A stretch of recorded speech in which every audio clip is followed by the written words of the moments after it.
As Russian President Vladimir Putin prepares to meet US President Donald Trump in Alaska for a critical summit on the war in Ukraine, a provocative question is making the rounds on social media. Could Putin be arrested the moment he steps onto US soil? Putin's visit on August 15th marks his first trip to the United States in over a decade, and his first non-United Nations visit since 2007.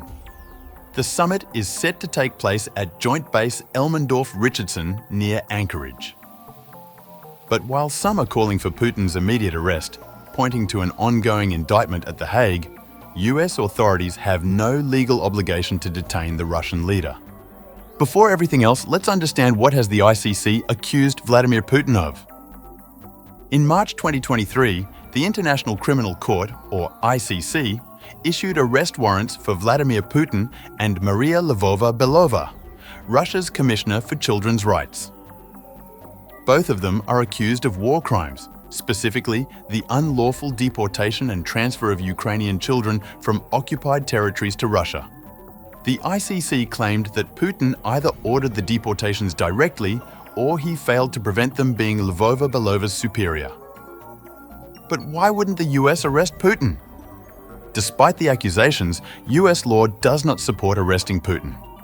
The United States in 2000 signed the Rome Statute, the treaty that established the ICC under President Bill Clinton.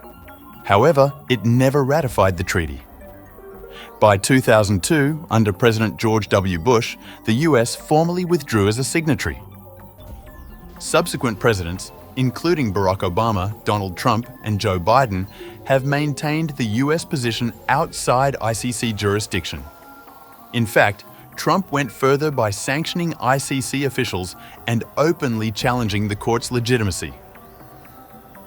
Russia too rejects the ICC, calling the warrant politically motivated and threatening symbolic retaliation. So, who belongs to the ICC?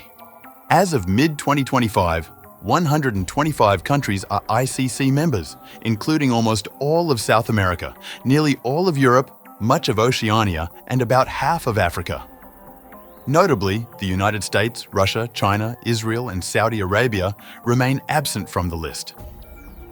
Now, how does the ICC enforce arrest warrants? The ICC does not have its own police force. It depends entirely on its member countries to arrest suspects and transfer them to The Hague.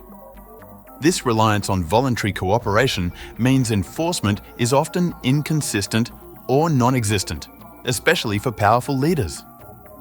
For example, in 2024, Mongolia, a member of the ICC, hosted Putin but did not arrest him. The ICC reprimanded Mongolia, but no sanctions followed.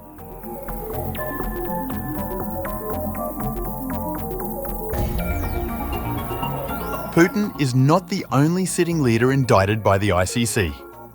In November 2024, the court issued arrest warrants for Israeli Prime Minister Benjamin Netanyahu and Defense Minister Yoav Gallant over alleged war crimes related to Gaza. Netanyahu, however, has dismissed the charges as absurd and false, calling the ICC's actions anti-Semitic. Similarly, Netanyahu also faced no arrest during a 2025 visit to Hungary. So the question lies, could Vladimir Putin be arrested in Alaska? Under current international and US law, it's highly unlikely. The US is not obligated to enforce the ICC warrant, and both Washington and Moscow reject the court's authority. As Putin and Trump prepare to meet, the question of legal accountability remains complex.